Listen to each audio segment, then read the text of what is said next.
Welcome to the Tapestry of Life on CCP TV, the educational channel of Community College of Philadelphia. I am Dr. Pascal Scoles, Professor of Behavioral Health and Human Services. Today's topic is God, Religion, and Sexuality. My co-host for today's show is Renee Norris Jones, a person with a background in as a survivor, an advocate, and an executive producer for Legal Talk radio program. For the People is the name of that show. My guests are Miss Alison, and I'm sure I won't get this exactly correct, Amyx. Oh, I got it correct. A communications specialist, Alison serves on the board of the Baptist Peace Fellowship of North America. She is a senior editor, Believe Out Loud online network that empowers Christians to work with lesbian, gay, bisexual, and transgender equality in their church and communities. My second guest, Dr. Sheena C. Howard, is assistant professor at Rider University, Department of Communications and Journalism. Published works document her experience with coming out and coming to terms with her sexuality, which includes struggles with her religious background. She has published material on the Black lesbian community, in which results show that Black women feel the Black community's ties to religion make the barriers to coming out much more difficult. Well, welcome to the show. Maybe we can start with Dr. Howard. Sure. You have a very interesting background. I had a chance to look at some of your material, and you surely seem to be a person who's engaged in the kinds of issues that are important to us. Mm-hmm. Right now, any day now, I have a book coming out called Black Queer Identity Matrix, which kind of seeks to open up a discussion around specifically the Black lesbian community and how they negotiate their sexual identity, how they communicate their various identities, and how being a Black lesbian female is really an interlocking system of multiple oppression, which makes for some unique experiences and unique communication patterns. As opposed to the non-Black experience. As opposed to other people. They're just being Black, being a female, being on the LGBT spectrum, those are all historically marginalized identities. So they make for unique perspectives that other people don't necessarily have to deal with. And a lot of times in the LGBT community, most of what we see are gay, white men. Okay, that's usually the face of the gay rights movement. And so it's really important for people of color on the LGBTQ spectrum to also have a space and also have a voice. We've done a couple shows on LGBTQ, QI, et cetera, and all of the letters, et cetera. Maybe can you explain, there was a little, an issue in one of the shows that came up in which they were separating out LGP from T. And then Q became problematic because it could stand for questioning or queer. Right. And then some of the audience were saying, gee, people still use the word queer. And, and as I remember, my own reaction to it was, at the age I am, that was a word I would never use. But it seems to be like in vogue or coming back with the younger population. Is that? Absolutely. So actually the very first couple of pages of my book talks about the history of the word queer. So it had a negative connotation early on, decades ago. Nobody wanted to be called a queer. It was offensive. It was something, it was derogatory, almost like the N-word. But now with the LGTB movement, the gay rights movement, we have this whole paradigm of queer theory, which is basically a way to take the word back and give it a more positive connotation. And queer doesn't have to be just someone who is considered a sexual deviant. Queer could be anybody who is against the margins and doesn't fit into mainstream and a mainstream identity. And so some people are still uncomfortable with it. So in my book, I have quotes from people who say, I never want to be called a queer, even young people. But there are some people who understand that the word doesn't have that negative connotation anymore. And it is something to just describe people who are not heterosexual. and it's an all-encompassing thing. So are the people that have problems with it, are they the folks that identify as queer, or is it actually other folks that are calling them that? I think the people that have a problem with the word queer is a region-based thing. So maybe if you're from down south, you cringe a little bit more when you hear the term queer. For me, I'm an academe, so I study queer theory a lot. So I understand that it's now a word that's trying to be taken back as something positive. I think for people who may not be in academe, they still see the word as something negative. And so that's why I struggle with the book to even call it Black Queer Identity Matrix, because of these different connotations that the word had. But ultimately, I found it as a place where I can expand on the idea of queer and kind of continue to make it a more positive word. And how is that in the Black community? How is the word taken? I would say largely not positively. Right. Yeah. Is that opposed to other communities?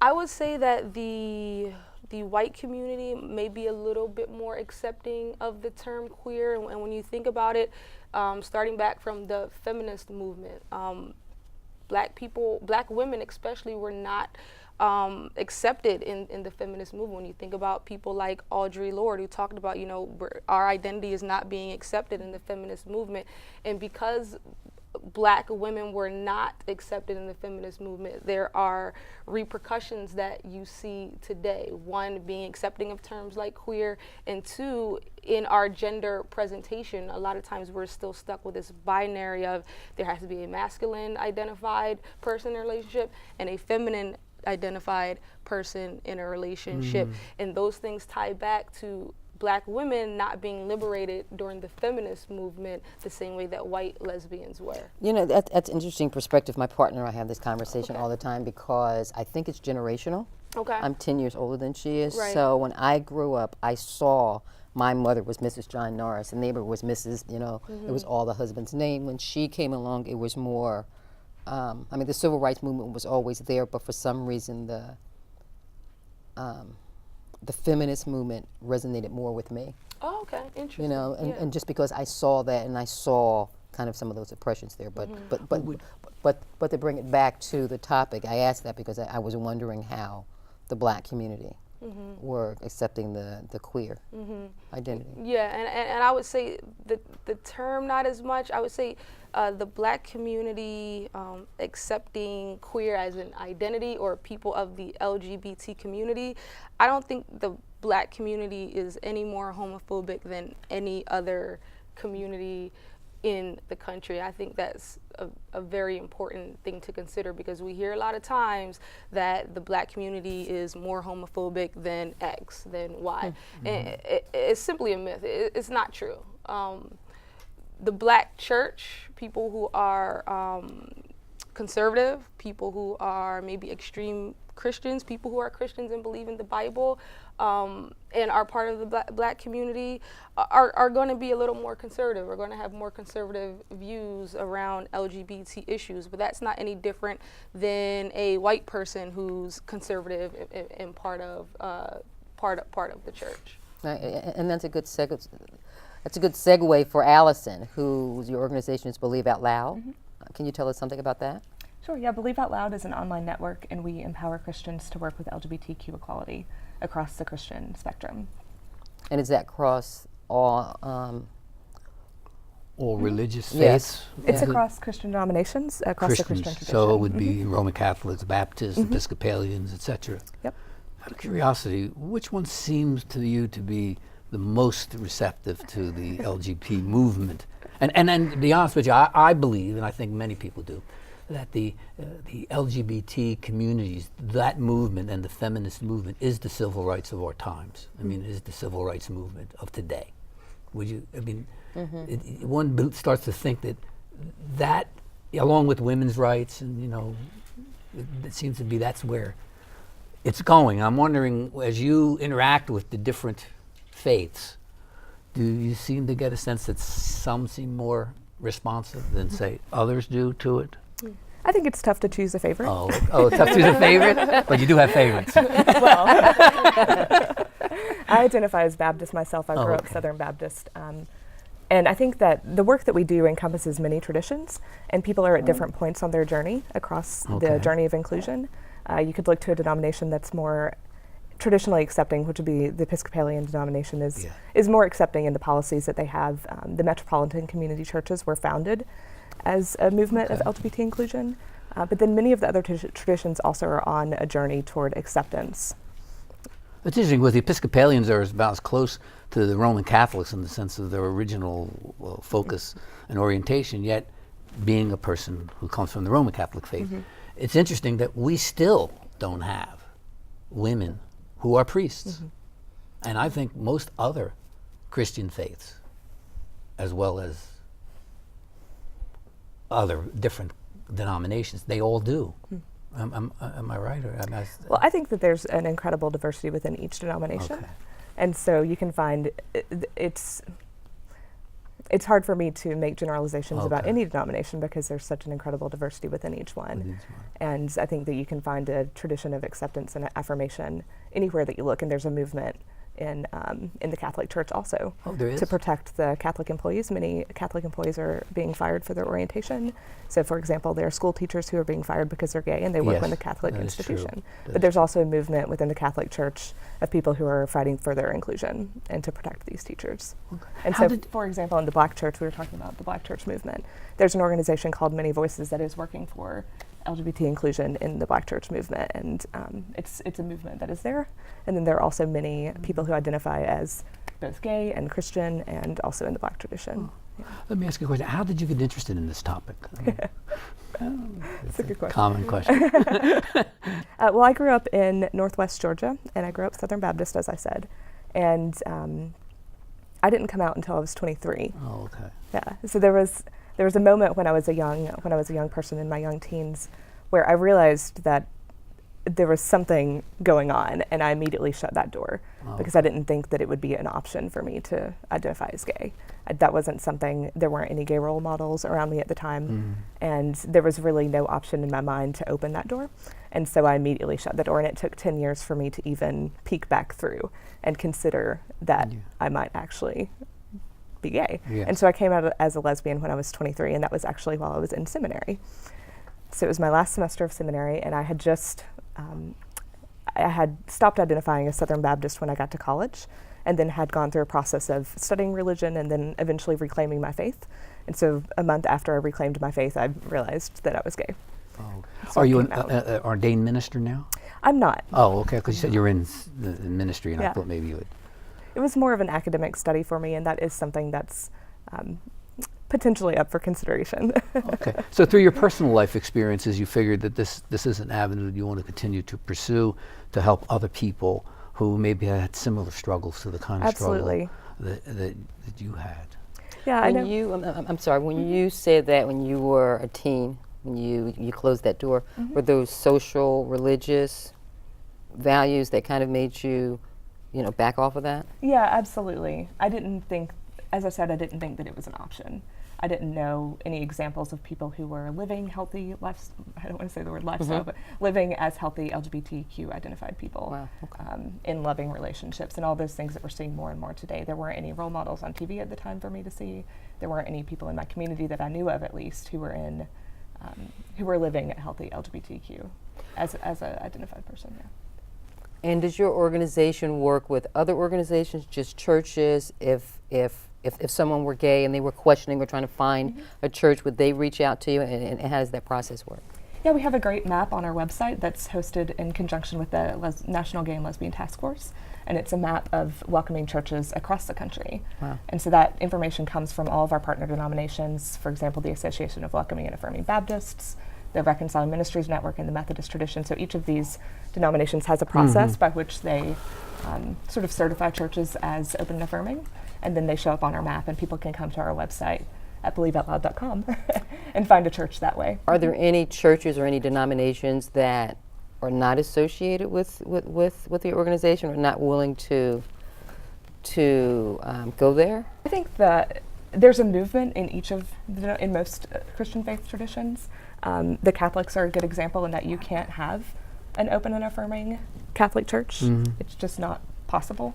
But there are people working for that in that tradition. It just looks a little bit different than it does, for example, in the Episcopal tradition. Okay. So a few months ago, I remember seeing a headline that the Pope said, what did he say? It said that he's not against gays or gay marriage. I don't remember the quote. Yeah, he didn't necessarily want to keep that focus on future activities of the church as opposed to moving in, say, some other directions. Yeah, and and he said, "Who am I to judge?" That's right. That's it. Who am I was to his judge? line. And then he has also said that attention has unnecessarily been focused on these issues such as sexual orientation. What events were it that moved you past the hidden side of your reality to coming out, so to speak? What events would you say moved you in that direction? Because there are probably a lot of people in the audience who are struggling in a similar way that maybe you struggled. I mean, I don't know exactly, but I would assume. And that the transition into finding your place, could you share a little of that with us about, or is that uncomfortable? I think for me, it was something that I had to process in my head before I could process it in my heart. All right. And I went through school studying religion and being exposed to different understandings of the Christian tradition, more accepting understandings of the Christian tradition, and also meeting people who identified as LGBT on the spectrum, and just becoming involved in a more progressive tradition of Christianity, and building that for myself before I could even reclaim my place as a person of faith. And then I think that I had to take care of it sort of in my head before I could even consider. Expressing it. It was really something, I was in pretty deep denial. It was something that I was hiding from myself for 10 years.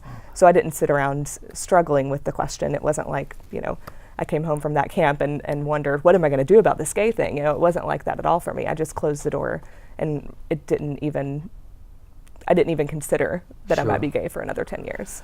And I guess God changed too in that process. At least your perception of God changed. Somewhat, yeah. Wouldn't you think? I mean, if you believed he was one way, I say he, and I know it's not a he or a she, and I'm not exactly sure what it is. I believe it's a force, a spiritual space. I don't have a problem with that. But growing up in the tradition that I grew up in, they always referred to God as a he. Yeah. So, but I realized that it's not necessarily that at all. But I was wondering, did you have that struggle even talking to God about it and finding God in a different place for you? I'm really glad you asked that, actually. The reason that I left the Southern Baptist tradition was because of God. Oh. I mean, it was my understanding of God as a loving, affirming, and someone who, as an entity that blesses all things and gives life to all things. Until you stepped out into another vein, another lane then. Well, the understanding of God that I was taught as a child didn't mesh with the tradition that I was in.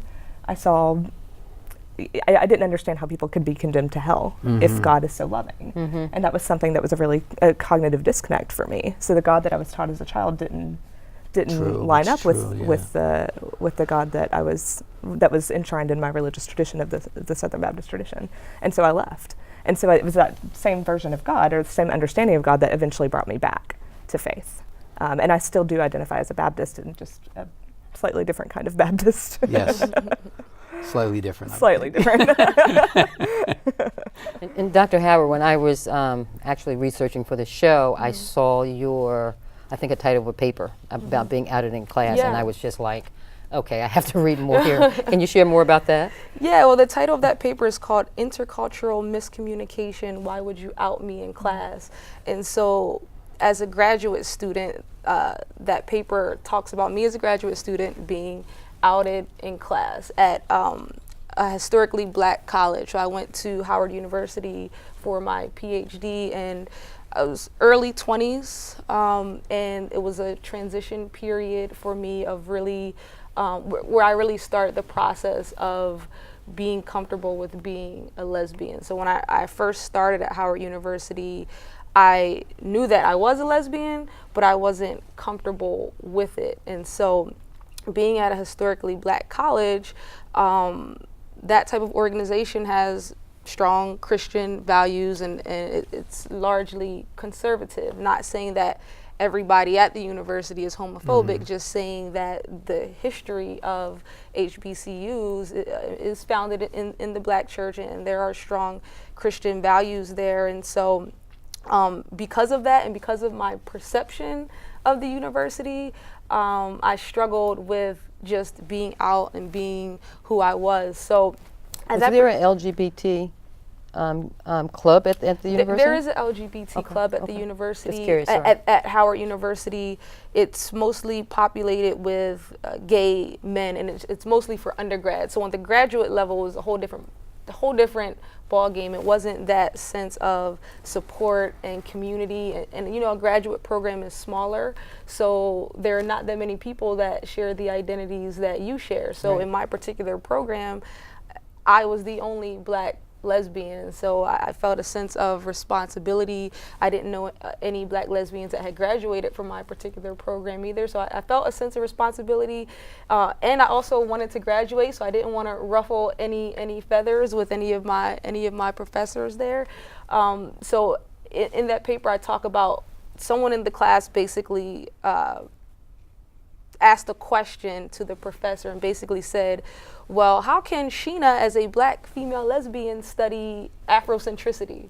And the professor in the class happened to be my dissertation advisor, and everyone in the class didn't know I was a lesbian. So right then and there, I was outed. It was probably one of the most horrible experiences in my college career, because she took the right away from me to disclose my sexual orientation when I was comfortable doing it. And it was a whole big thing after that happened. Professors the next day called me in their office and asked me if the department was homophobic. They asked me how I felt about the department and things like that. So I think that experience, it allowed me to change some of the culture in my department at Howard University, which was a good thing, because at the end of the day, most of the professors were more open-minded than I had perceived them to be. But it was a difficult experience.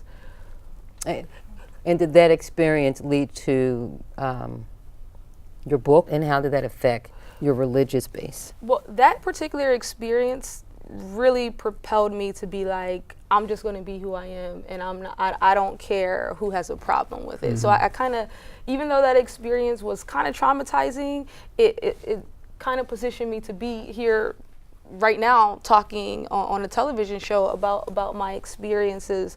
And yes, part of that experience at Howard did lead to the book Black Queer Identity Matrix, because I think that is a particular example of how, as a Black lesbian female, I negotiate my identity differently. I was a Black female at a historically Black college, which gives me a unique experience, a unique perspective, and I used certain strategies to come out. You know, I didn't come out I didn't completely come out the first 2 years that I was at Howard, because I was scared and I wanted people to like me first, as opposed to not liking me because of my sexual orientation. So it was a very strategic process for me. Well, it's kind of interesting that initially you saw your orientation as a negative from people even in the university. Right. Still, there was a fear that you would be rejected because of who you are. And I think that acceptance is true for most universities across the country. Universities are usually a little more liberal,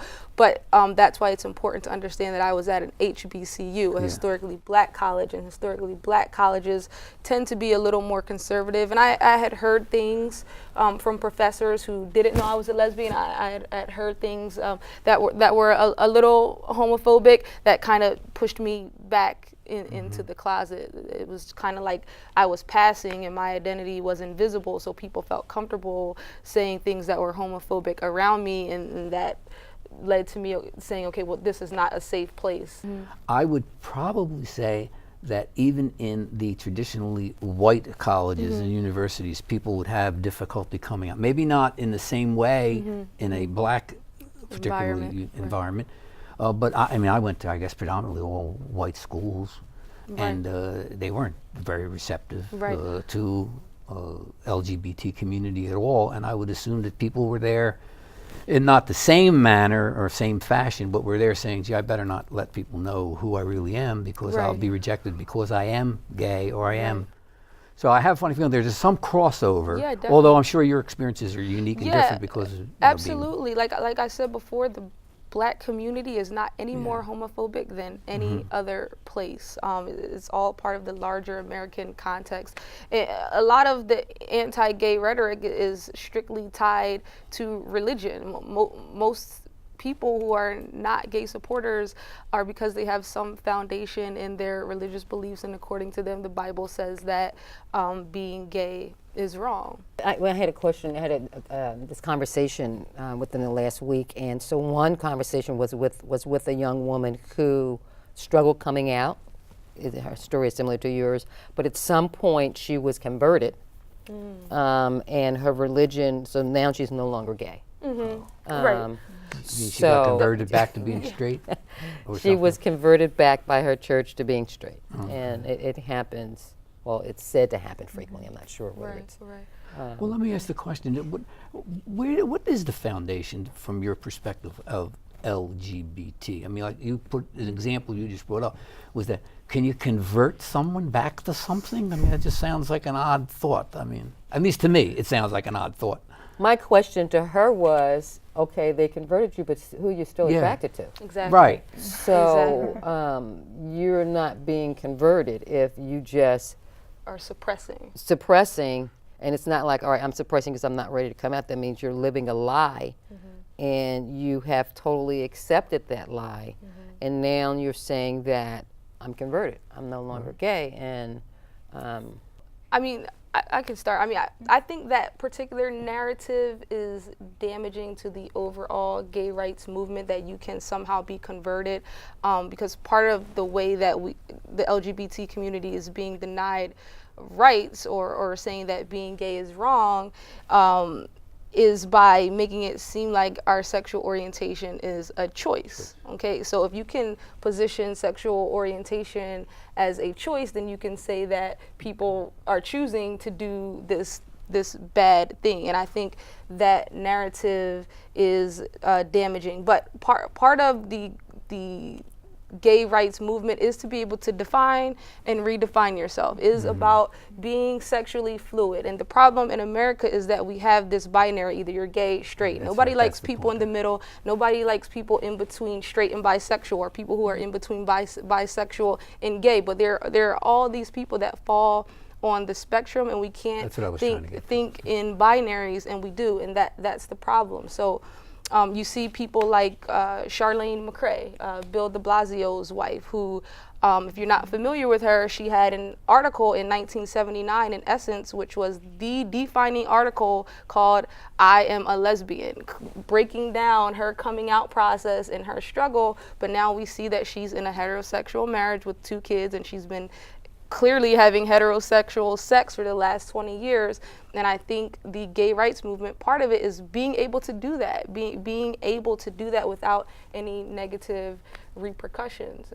And I think that's important. So while that narrative is damaging, saying that you can be converted, I do still think that there needs to be space for people to be one thing today and something else tomorrow.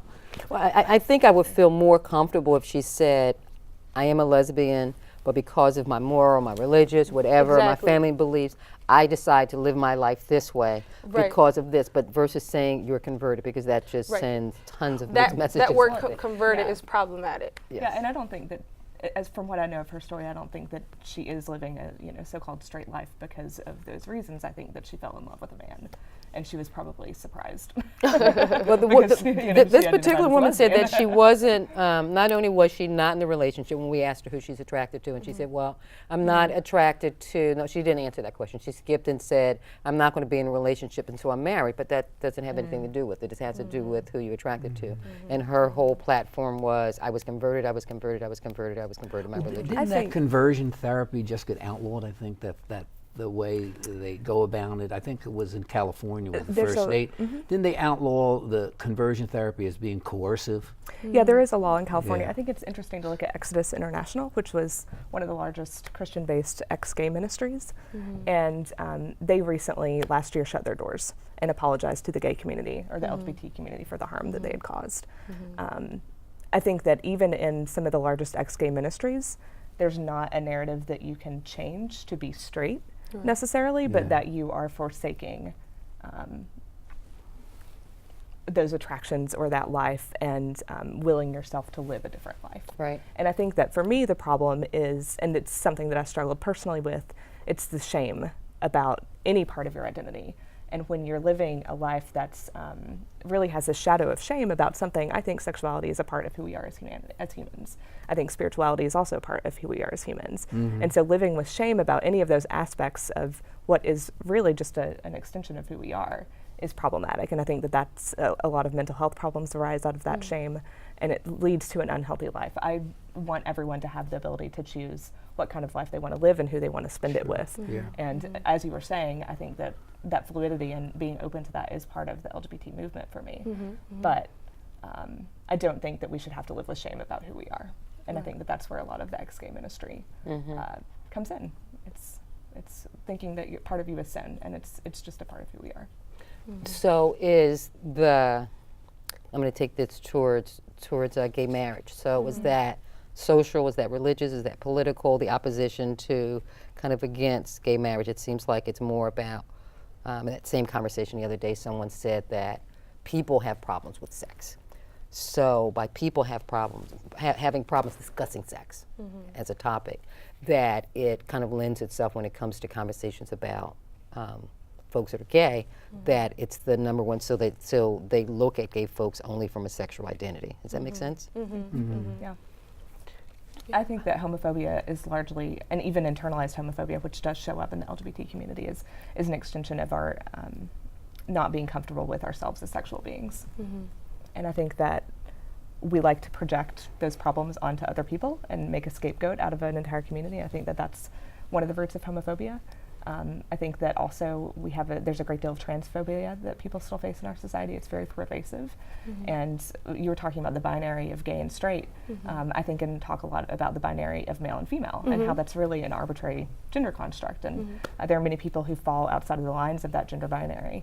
And similarly, they also face a great amount of oppression and pushback and often violence because people aren't comfortable with the idea that there's more than just two genders. A lot of what I see is there are people who say that marriage should only be between a male and a female, and a lot of the foundation of that argument, from what I see, is religious based.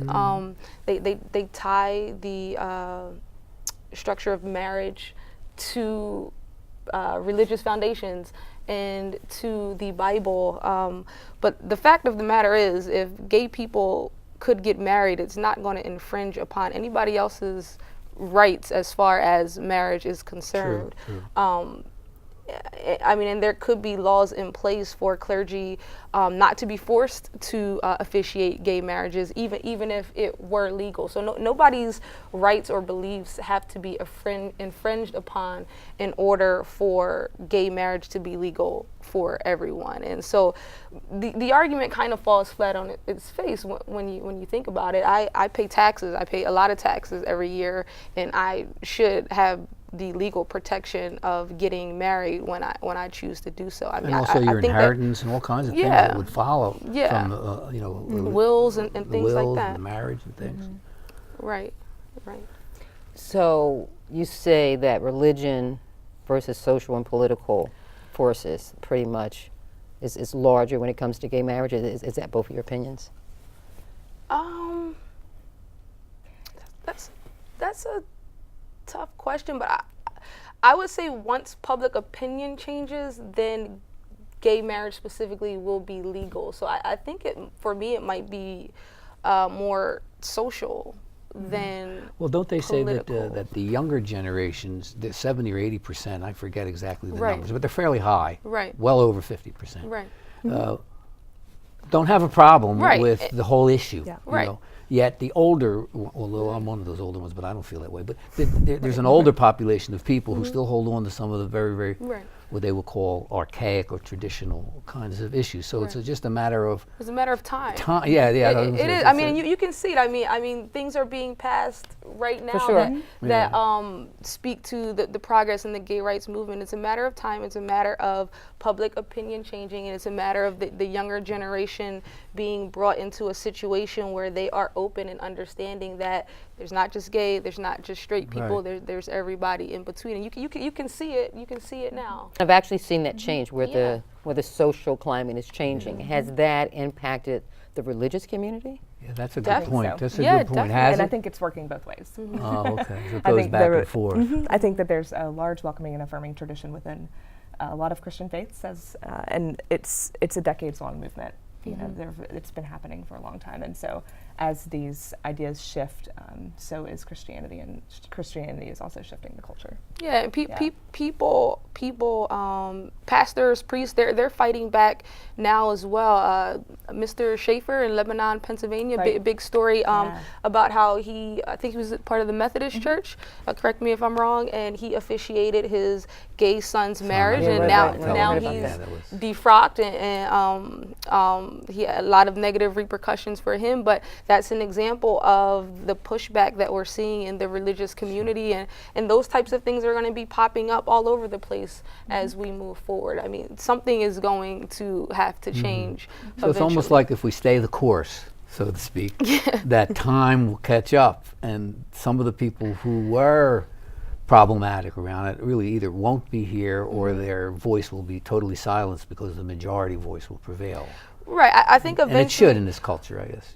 Yeah, I think eventually it's going to be like any other movement. The laws will change, so the LGBT people will be protected under the law, but that doesn't necessarily mean that people will be accepting of the LGBT that's community. True even so it's going to be like any other movement. There's still prejudiced people, even though the laws have changed around race and stuff like that. There's always going to be a hardcore group of people, no matter what the law is, that will object to the law. Exactly.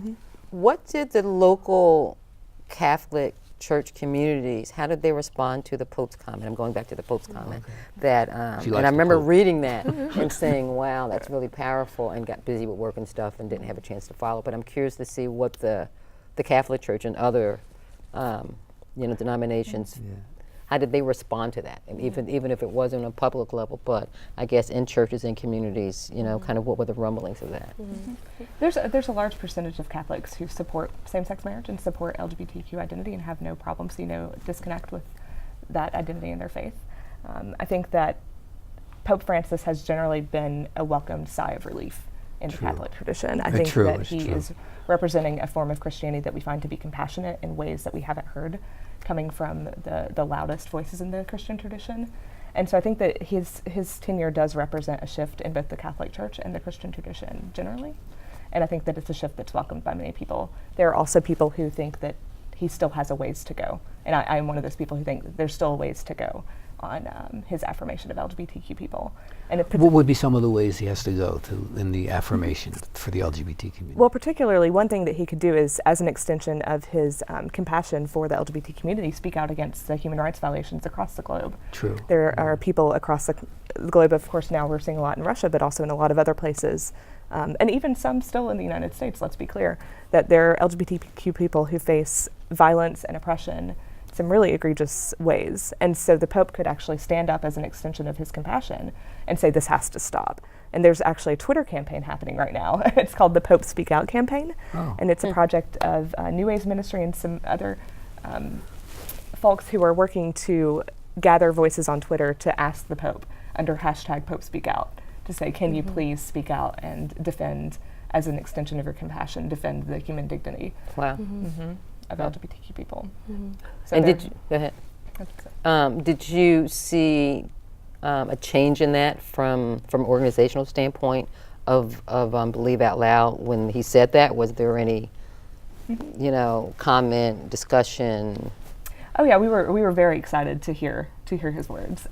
We made a meme about it and put it on on Facebook. We have a very large audience on Facebook, and this sort of talk happening on Facebook was we really welcomed this shift.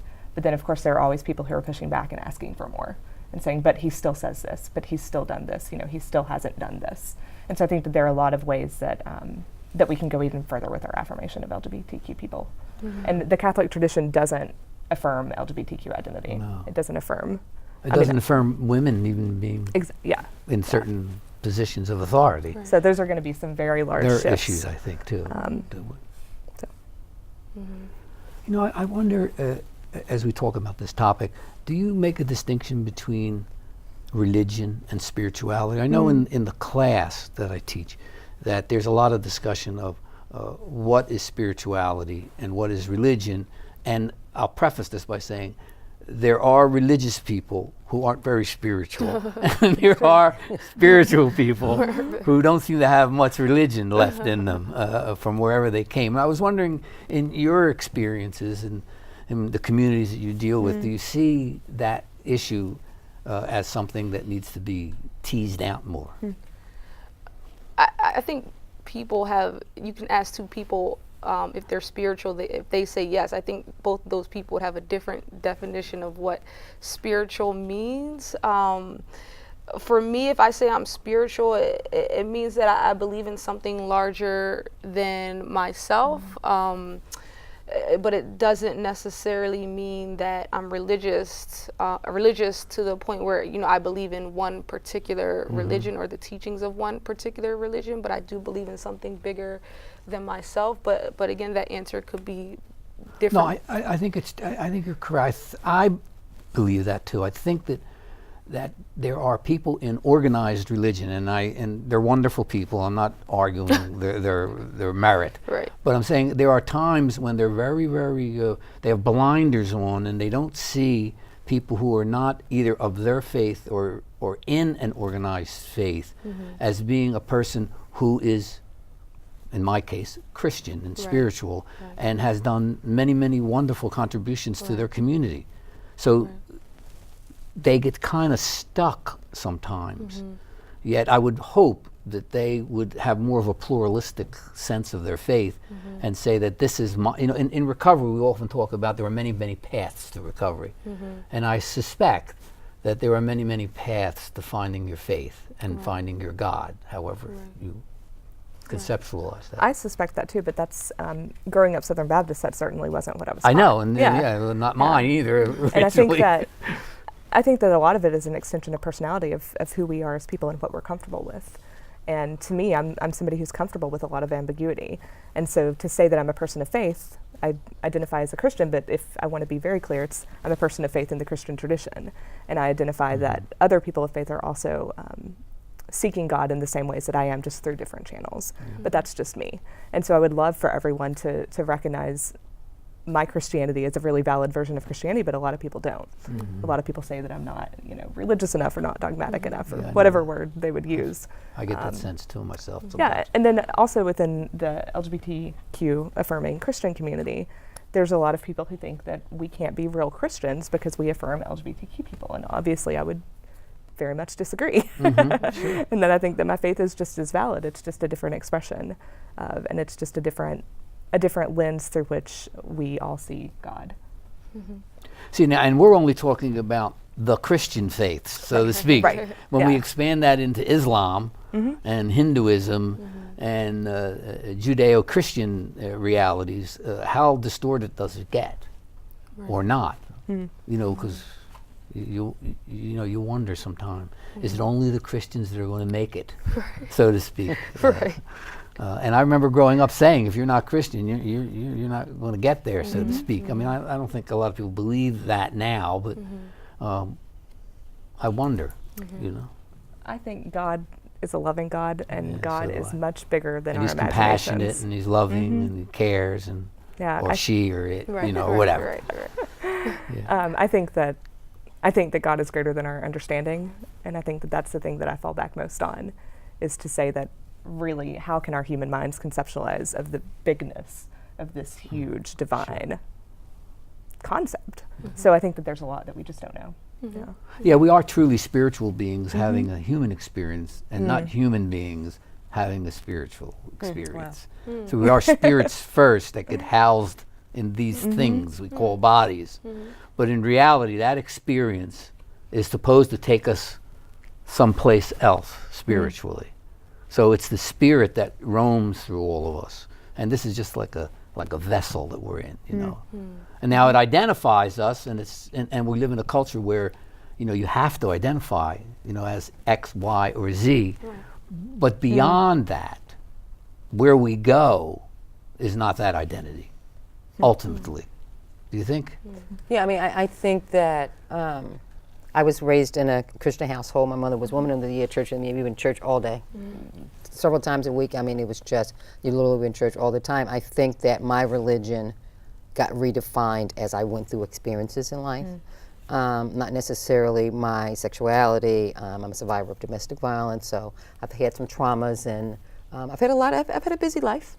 But it's always evolving, and at some point, I would say probably in my late teens and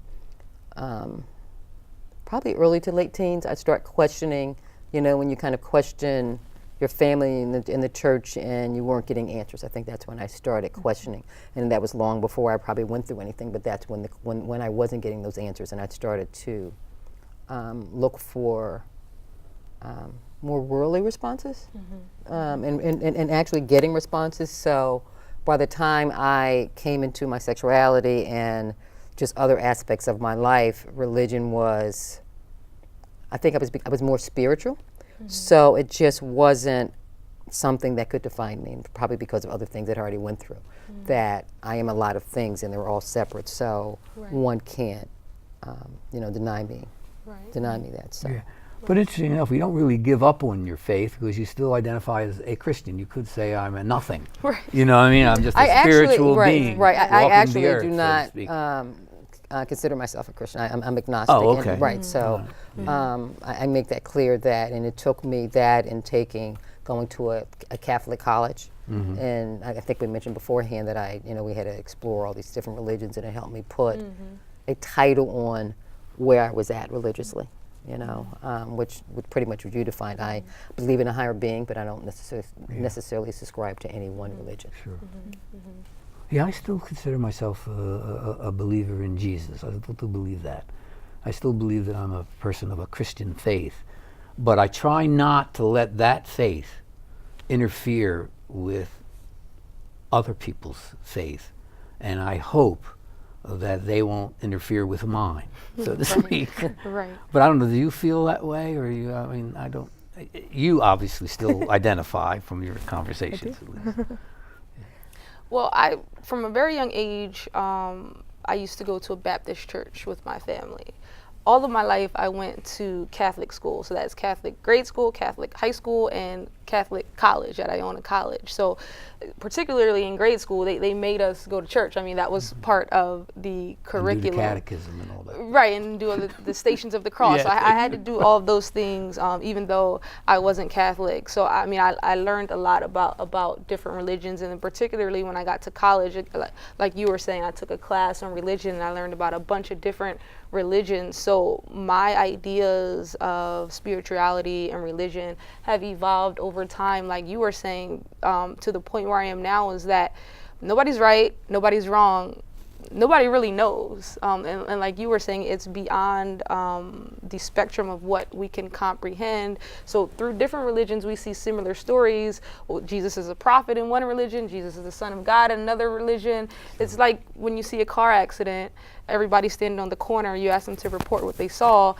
They're all going to know they've seen a car accident, but everybody's probably going to have a different description of the people that were in the car accident, a different time of when the car accident happened, but we know there was a car accident. So I don't think there's a right religion or a wrong religion. I'm open to all of the different stories and all of the religions as guiding principles of how to live a better life. And I don't feel like you have to choose. Right. And there are common elements among the three major faiths. If you think of Islam and Judaism and Christianity, the concept of Judgment Day is in those three faiths, and just a general sense of giving back is in those three faiths. There's a lot of common elements, and the problem I found with people who are dogmatic about their faith is that they tend to look for difference, and they don't look for the common space that we all occupy. What makes us all people of faith, as opposed to why my faith is more important than your faith. Right. And you get that kind of splitting. And if you ever hear people, if you've ever been in conversations with people, they always say, well, I believe this and you don't believe that, as opposed to saying, where's our common ground, or where's the ecumenical movement here? There was a pastor, a minister who blogged for us, and she's married to a woman. And she, it's one of the blogs that I remember most from the post that we had during the Supreme Court hearings back in leading up to March when the hearings happened, and of course the decision in June. But she wrote a blog about her marriage to her wife, and she said, you know, if we're going to talk about religious freedom, let's talk about my religious freedom to be a Christian who believes not only in the sanctity of same-sex marriage, but also that I, as an LGBTQ person, am affirmed and welcomed by God, and that I have the right and the religious freedom to marry my wife and have it be recognized, and then also to, as a minister, marry other people in that way. And so I think that talking about religious freedom, we really have to open that up and say whose freedom is really being infringed upon here. Yeah. Well, it is the civil rights of the day. Yeah, I do believe that. I firmly believe that. Believe Out Loud has been around for how long now?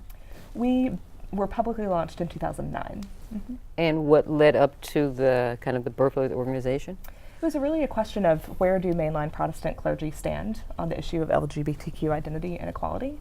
And then it evolved then to say, well, many people actually do affirm and welcome LGBTQ people, but those aren't the people who have the most prominence in our news media particularly. And the people who do have a welcoming and affirming stance need a little bit of encouragement and more space and support to actually take that stance publicly. And so oftentimes you have a case that you have a congregation and a minister. The congregation is affirming and the minister is affirming, but neither knows how to start the conversation. You know, the minister doesn't want to, you know, upset people, and the congregation thinks that, well, if the minister doesn't support it, then we, you know. And so there's a silence. It's really an issue of silence. And so Believe Out Loud was formed with the idea that we want to break that silence, and we want to give people the space and the support and the resources to have those conversations and to believe out loud in their faith traditions. So how do you go about marrying the two there? When you have the congregation, that example, in the minister, how do you bring that conversation about? How does your organization do that? I think it's happening in different denominations in different ways. For us, we are an online platform, and so we equip people with resources through our daily blog, and we also have a large community on Facebook and then on other social networks where people are coming together and talking about these issues outside of the walls of their church or their faith community. And so hopefully we are then spurring conversations to happen in their lives. And that's with the help of course, our partners. Yeah, and I think if I reflect on the faith course and spirituality course, I think one of the things that has been very helpful in that course is it brings a whole diverse group of people together, and we talk about topics that they probably wouldn't alone be talking about. So you have people of the Jewish faith, or or of Islamic faith and Christian faiths, variety of Christian faiths, in which they're talking about LGBT, they're talking about homelessness, they're talking about incarceration. And what it is, it opens up a dialogue. And if you know anything about prejudice, and we all know about that, is that if you want to get through prejudice, one of the ways to start it is to get the dialogue going, and making sure that people realize that we're all the same, but we're all different, no matter what we identify with. And this is what comes out of, I think, a process that's kind of neutral in the sense of an educational experience. So I would think it's a little more difficult to do it within the confines of a faith, like a church. But in a more open arena, like an educational institution or a community center, places like that, where different groups of people can get together and have the dialogue. Not necessarily agree with you, because what you learn over the years is that the dialogue is important in the transition. Absolutely. So it's kind of things that we need to spend more time with, in the sense of like public relations, I guess. Absolutely. I think it's hard to create that space for people. So like in a college setting, in a classroom, it's a little bit easier because, again, universities tend to be more liberal, and you know what class you're signing up for. So you're going in with the understanding that there are going to be people with different ideas and different faiths. But I think in real life, it's hard to create those spaces where people are open to have dialogue, and where people are willing to answer questions without feeling offended by the question. right? So even when we think about like the transgender community, sometimes there's some lash out when you try to ask and understand their identity, because honestly they're tired of answering questions, but some people are asking because they really want to know, but sometimes there's some pushback or some lash out asking a sincere question. So I think creating the space is the question. How do we create the space where people are open to talk? Yeah, and also in creating that space, we have to also create a kind of a dialogue that doesn't offend anyone in the dialogue. Right. See, because it's not a space for you to call names to people. Exactly. Or say those kinds of issues. We don't want you here for that. I Right. mean, if you want to listen and absorb, fine, and get involved in the dialogue. So there's where I think the facilitator, the teacher, whoever, needs to set parameters and say, well, this is acceptable behavior, this is not. We're not on the street, and we're not talking that talk here. If you have something of interest, let's have a dialogue about it. And I think the structuring of it is important too, the process, don't you think? I mean, I'm sure that absolutely. happens online too. Yeah, especially online. It's when things go viral, especially the conversation can just Go run off the crazy. deep end. Yes, You know? that's right. It gets. I mean, we all have been familiar with the things that are said online. Yes. Can be very harmful sometimes, and very things Well, that you wouldn't say to somebody in person. Well, just to reinforce that, then I'll go back to your Yeah. point, is that I teach both in class and online, and people will never say in class what they say to me sometimes online, Yeah. because it's this kind of distance online. You know, you can say, "I hate you." I mean, you can say real crazy things because the person's not there, Right. but in front of the person, that dialogue. Because when I brought them into my office, said, "You know, you're online." You said, "I don't get that." I almost get an apology. Right. We're very lucky to have a very respectful and positive, healthy dialogue that happens on our pages.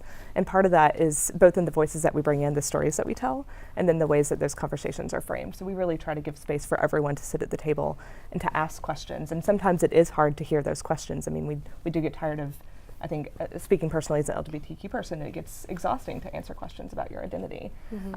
But at the same time, if you come into an intentional space that's created for those questions to be answered, Yes. then I think that's the safest In space to a ask those warm, questions. compassionate, interest kind of dialogue going on, Yeah. as opposed to an accusatory. And we really want people who don't agree with us to also have space at our table. Yes, that's exactly right. Because it's important With to, respect, though. Yes, With the respect. only comments that we delete are personal attacks. Yes, that's exactly right. That's With where the line respect. is drawn for us. But at the same time, we hold a space for conversation, but also hold a value that we affirm as Christians, LGBTQ people. So Well, let me it's a fine just line. end. We're coming to the end of the show, and I wanted to just ask if people wanted to get in touch with either one of you around these kinds of issues and join the movement, so to speak. How would they do that? I mean, in your case, what was Sure. Yeah, you can come to our website at believeoutloud.com. And then we BelieveOutloud.com. Thank you. Yes. Oh, yeah, okay. And that's where you can find the Welcoming Church map and also our blog with resources for having these conversations. And our Facebook page is at Believe Out Loud, Okay, and Twitter at Believe Out Loud, all the networks. good. And how about? Yeah, I have a Facebook page that you can like. It's called Black Queer Identity Matrix. I also have a Facebook page that you can look up, Dr. Sheena Howard, and my Twitter is the same thing, Dr. Sheena Howard. Yes. And I'm sure that they'll be looking up your textbooks or your books. Yes, hopefully. That always would be helpful, I'm sure, Hopefully. in the sense of the message. The message is important. Right. Well, Renee, I mean, I know you're doing some work, and I know you're on radio and things like that. Would you like to, how would they get in touch with you if they wanted to? They can reach out to Renee at DeBaReneyLaw.com. That's DEBRA, ReneyLaw.com. That's my partner, Right. domestic partner. I'm our operations manager. I'm producer of her radio show. Great. And I'm sure I'll be seeing you because we'll be doing one or two more shows. I We guess, will. there. Well, I want to thank all of you today. I want to thank my co-host, Renee Norris Jones, and my guests, Miss Alison, Amyx, and Dr. Sheena Howard for joining us today. You have been watching the Tapestry of Life on the CCP TV, Community College of Philadelphia's educational channel. I am Dr. Pascal Scoles. See you next time. Thank you.